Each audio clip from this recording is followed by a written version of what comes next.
And that should hopefully also mean then that we can get all this back and up and running at the max speeds possible and make a bit more money off things, which is beautiful. 47k, by the way, without those new optimizations even being in effect. So great news.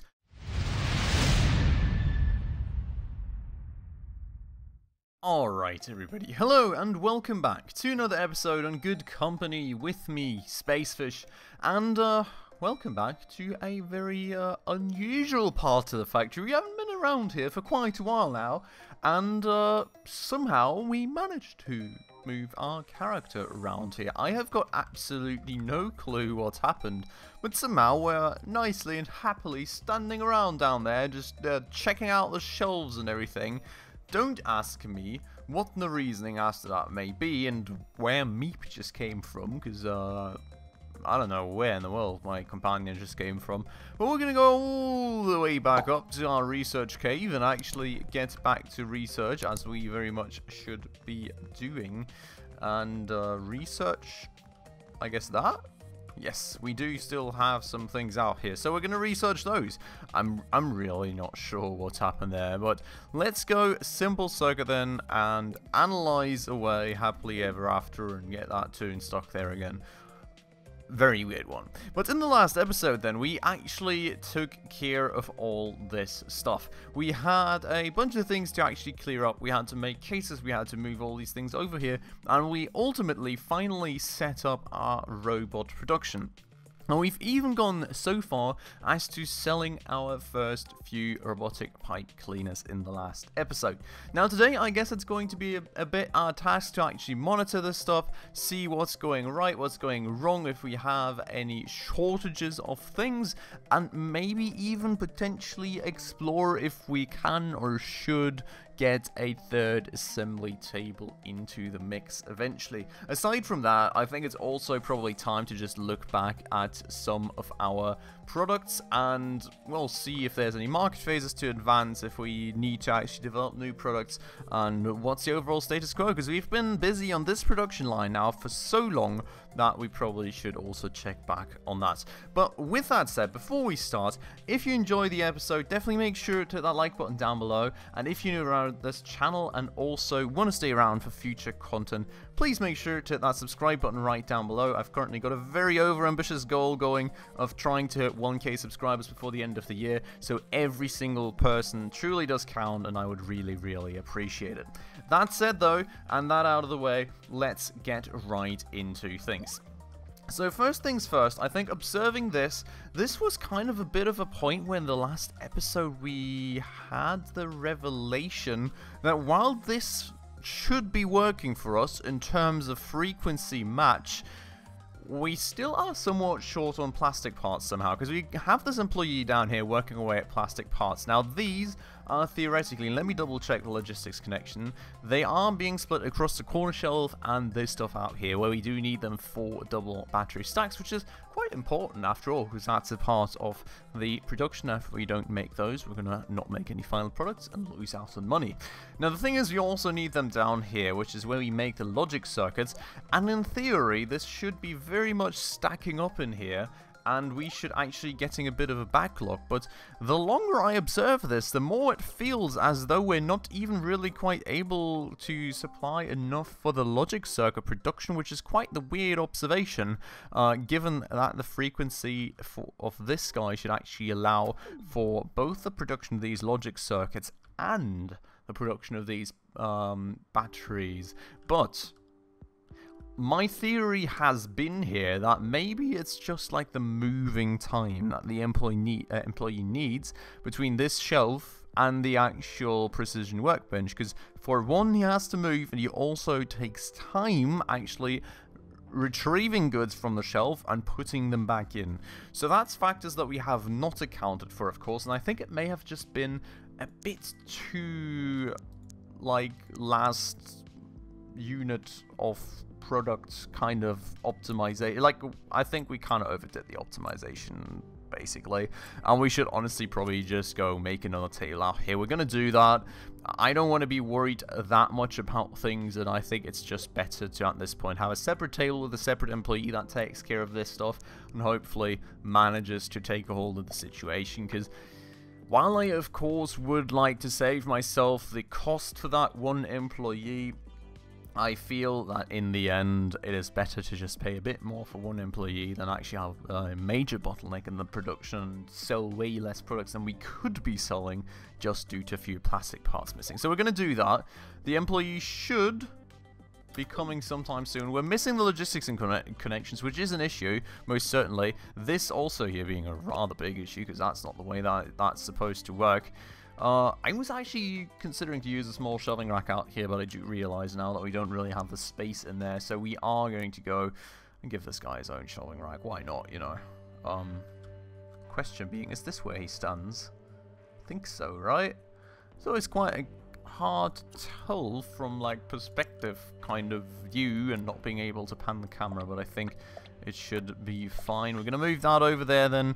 We're going to go and grab the plastic from over here to supply that guy with, and we're going to go and increase the size of the stacks in there to, of course, make sure I've got a bunch of backlog available right there should we need that. So, that said, that lady somehow just picked up her own materials, but that's totally fine. She's working away. These people are working away, and that should finally be making us a good bunch of double battery stacks, which should mean that we can get this underway again, because honestly, that is quite a big backlog right now, and I am even going to go as far, I think, as to just move over a first two myself so they can get back to work and not waste too much time out there. Now, in terms of all the other things, right?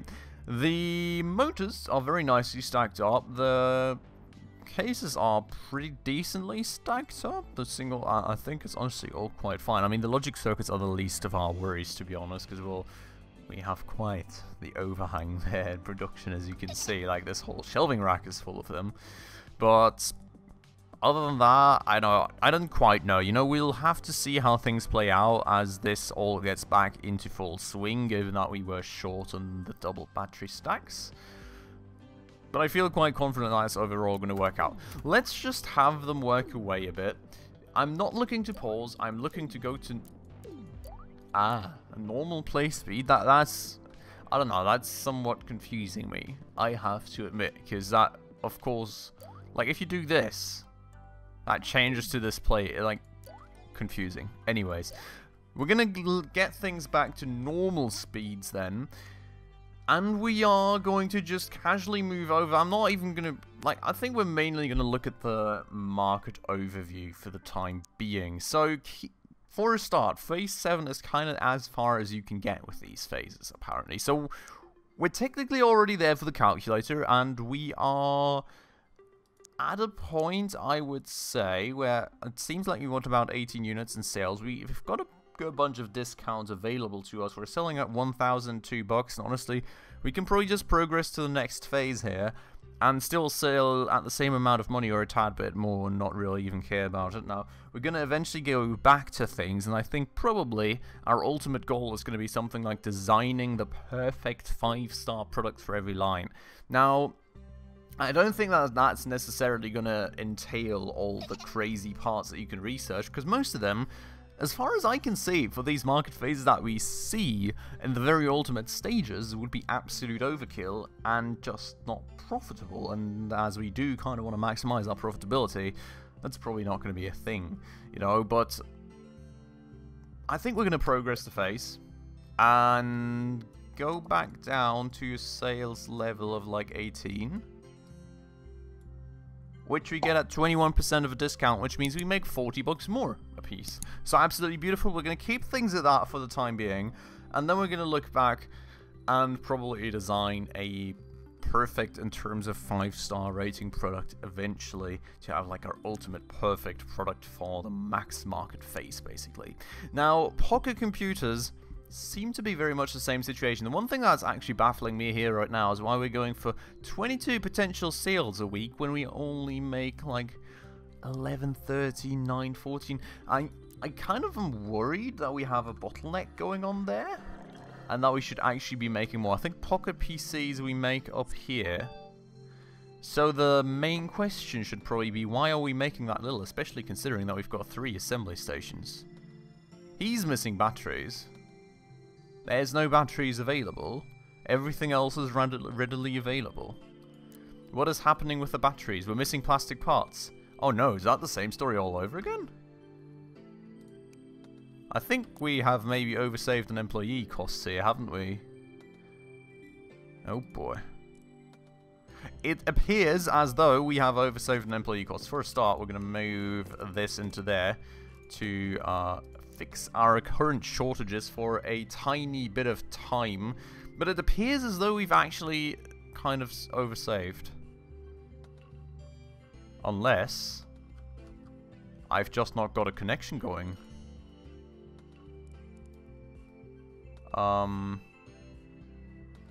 This should be coming from here. And this... Oh, that's actually kind of weird. We've got a separate table for this kind of stuff. That should be making enough of these. Oh, but we're also using it for this machine out here. Oh, and that, yeah, I mean, that's like very lean. We're using 15 here every day. So why do we have that much of a shortage going on? Because we should be making 10 every like 0.4.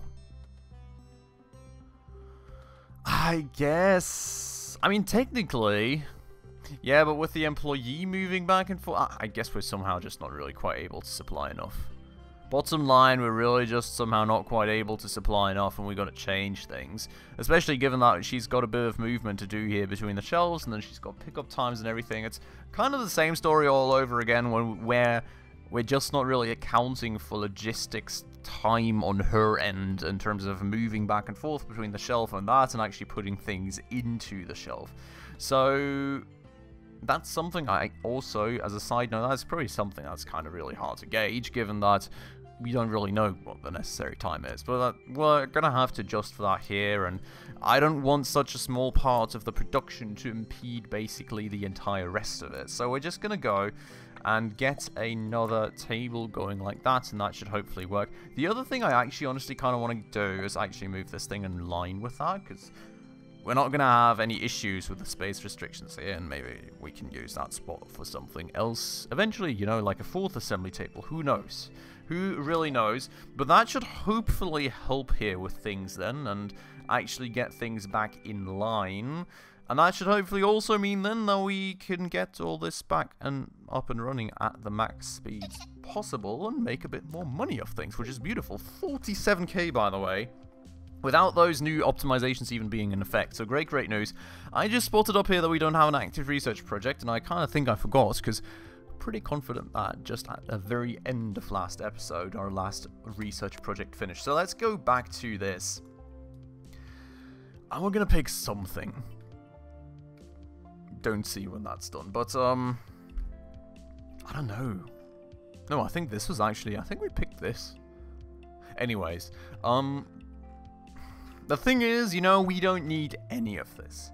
We don't need any, like, that's just literally the bottom line. We do not need any of it. We're really just researching things at this point because we want to. We could perfectly just stop all research forever and be fine with things, but you know, I think my idea is to actually get all the research done, then eventually scrap all the research and analysis booths, fire all those employees, and with all the perfect products going, see how high we can really push profitability basically. But yeah, I don't know, I think we're just gonna go with the LCD dot matrix. Like, it doesn't really matter anymore much at this point, so we could kind of just do whatever, but we're going to go with that. Then the Pocket PC, I think we're going to do the same thing, already progress a phase, and just go for a sales level that gets us back down to 22 potential sales every week, and then let's see just how much money we are going to make off of that.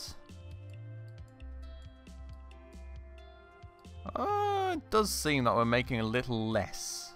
So that's something to keep in mind there. We're actually, you know, we've actually ended up losing a bit of profitability from advancing a market phase, which I have to say has been an absolute rarity to me in this game. So that's an interesting one. Now the courier bots out here, I don't think we can just adjust the market phase like that, to be honest, because this one is going to be a bigger one. We're already at a super low market appeal without the price discount.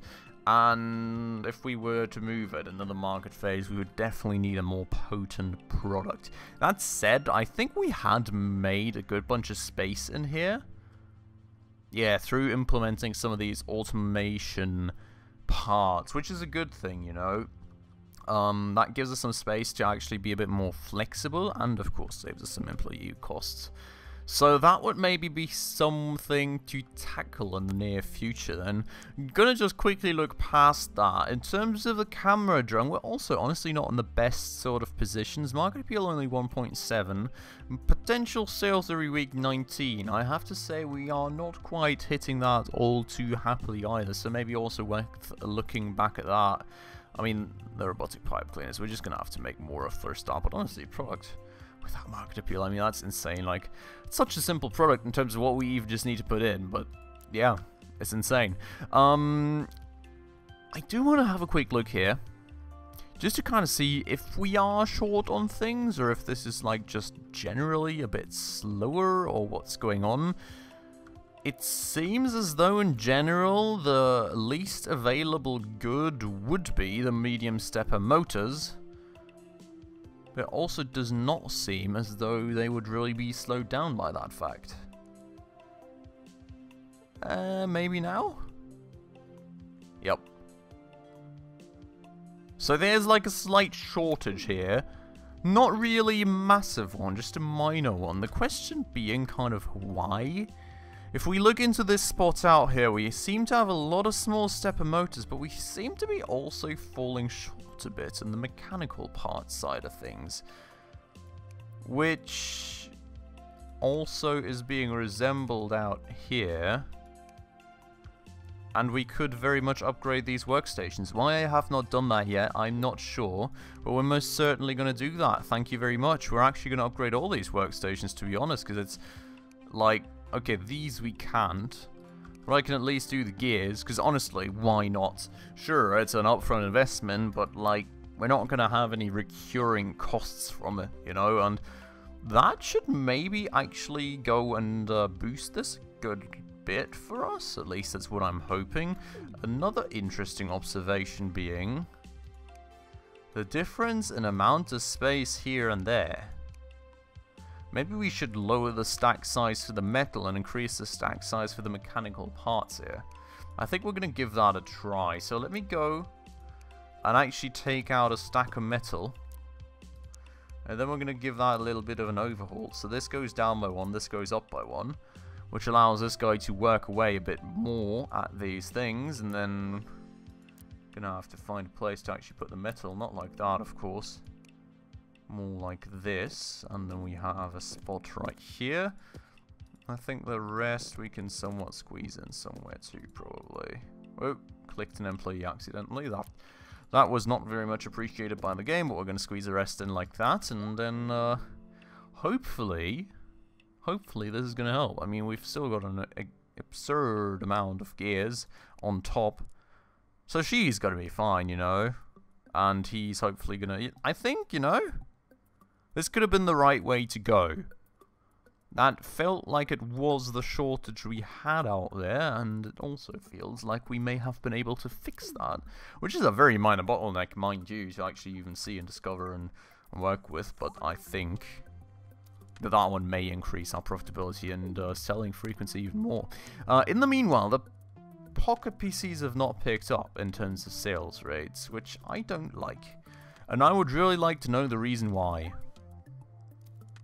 At this point, we've supplied everything in sufficient amount. Maybe it's just that it didn't quite, like, we didn't quite have the next week come in yet, but it doesn't feel like it, to be fair. Let's see what the next sales numbers are going to be when we hit Sunday, maybe, and then we're going to see on that, and then probably head on to redesigning the logistics robots, I think. Maybe also check back, and maybe we should, first things first, actually check back on how our robotic pipe cleaners have done over the last few weeks. 60k in profit nearly, absolutely beautiful. We're very much improving on that, I feel. And you can really feel the effects of these minor changes that we're making, you know. Looking back and reflecting at the production like this every now and again feels like it's very much the right thing to do. Calculator, honestly, same thing. Like, we should probably also even reflect on the calculators. These are also a bit fluctuative, but for the time being, the Pocket PC is then 17. What is the speed at which we make those? 8. Yeah, I think that's fine. 0.85 days. If you have 17 and you've got 3 production booths, you know, given that they do need to walk back and forth, that they need to take things out of the shelves, it feels fine to me. And it does also not feel like we have crazy amounts of like overhang anymore. We could try a 4th assembly booth. Not sure if that would be effective or not. I think we should leave the production running for a while longer for the time being and see if we actually manage to drain this slowly but surely, or if it stays stable. Anyways, that out of the way. This down here, I think we will actually have to revisit as well sometime soon. But what we're going to focus on now, first things first, is going to be actually looking back at the robotic pipe cleaners real quick, seeing how many we make there, how stable it is. Looks very stable to me, I have to say. Very, very stable. I'm quite happy with that. Doesn't point to any major bottlenecks. That's like a bit of a dip, but overall it looks very stable. And I think it's probably also kind of as much as we have production capacity for with 2 assembly tables. Now, looking at this here,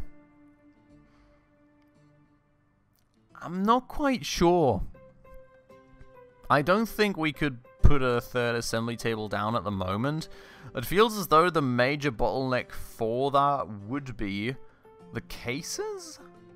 Maybe also the jointed segments. I'm not 100% sure, but it's not like we've got crazy excess of either of those two. You know, the logic circuits aren't to worry. I think the batteries and the motors are also going to be fine. But it really feels as though this is going to be a bit of an issue. And I think we're going to leave that running like that for the time being. So what we shall do instead then for now is actually let's look at a blueprint. We will show the design for this one first. I think we've got the CuraBot Mark 1 with a small compartment, small DC motor and double battery stack. Now I think the big challenge in actually reworking this blueprint is going to be trying to work off of the parts that we currently have, especially keeping in mind what we've already automated and what sort of surplus we have through that automation. I think that is going to be inherently the biggest challenge out here, because we have to work with what we've built here, given like how much money we've stuck into all that automated stuff. So, I mean, in theory, we want to see a huge overflow. That's something to keep in mind there, most certainly. Question being how well we can actually keep going with that. I'm going to probably just design a provisional blueprint first, and then we're going to kind of see how that works for us, given what we have and if we need to readjust. So currently I think we're working rather with a metal bot chassis, and we are indeed. So maybe we're going to try and stick with that for now. That would be the easier option, of course. It's going to be the question if it's going to be the one that works. We do have the hardened one if we need to. But that inherently also brings the chemical compound with it, which honestly isn't the hardest thing in the world. You know, it would really just like require one more chemical table or something and a few more assembly stations, but overall it's not crazy. Still, I would like to go the easy route if we can. So gonna go with that. And I actually found something that we do need to research now. Wow. I guess, right? How much does that give me? Nope, we do not need it. Wow. You know, that kind of made me happy for a second to actually have some purpose behind our research, but it seems as though that is not the case, and we do not need that at all. Now, I'm quite confident that we needed, yes, DC motors out here. Currently working with the small ones. I guess we would move up to a medium one, which should be doable in terms of that's actually very doable in terms of what we have and what we're currently working with and space and everything. I think that fits in quite well. So that would be what we will go with, and that's already nearly max speed that we need. Gives me a bit of mobility too. Mobility actually not being boosted by any of these.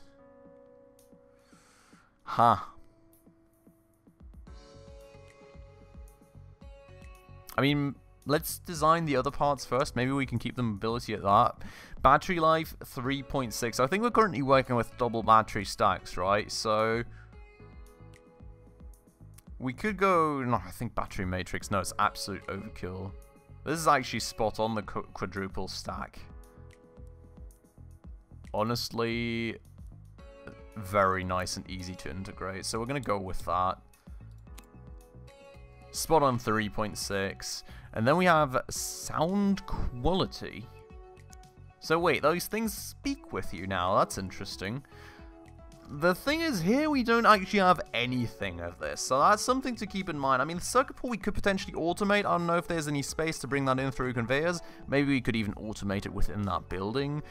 A beeper would be very nice and simple. A monophone would already actually not make things too much crazy. Well, no, it would make things a bit more demanding, and I'm not sure in terms of space, so I think we're going to put a beeper in there for now, and then we're going to reflect on the space that we have, what we would need to put in extra, and then just going to see if we would be able to squeeze the monophone speaker production in somewhere too. That gets us to a market appeal of 3.5 for now, which I know is not great, and I think we want to ideally improve on through something like a monophone speaker.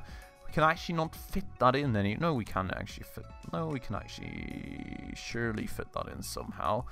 For example, if we would do something. Yeah, no, I have an idea. Like if we do something like that, you know, and then we could just puzzle in a monophone speaker like this.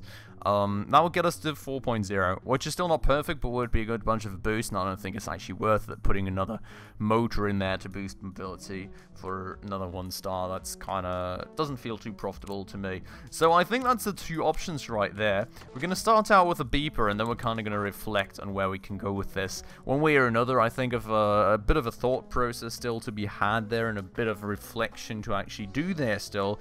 We're going to continue that more in the next episode. For today, the time's unfortunately already over, so hopefully we can get that going next episode, actually reflect on things. It doesn't look as though we will need too crazy changes in here, so it should be doable within a rather short amount of time, hopefully. And then there's also other production lines to once more reflect upon, see where the bottlenecks are, and see if we can make some more money here and there. But for today, I'm going to end this episode off right here. I hope you all very much enjoyed it. As usual, if you did, please make sure to hit that like button down below. That does always help out the channel a ton. And of course, if you're new around here and haven't subscribed just yet, please make sure to hit that subscribe button right down below, as well as that bell icon right next to it, in order to stay up to date on all those future upcoming episodes. But with all that out of the way then, as usual everybody, thank you so much for watching, and I hope I will catch you in the next episode very, very soon. Ciao.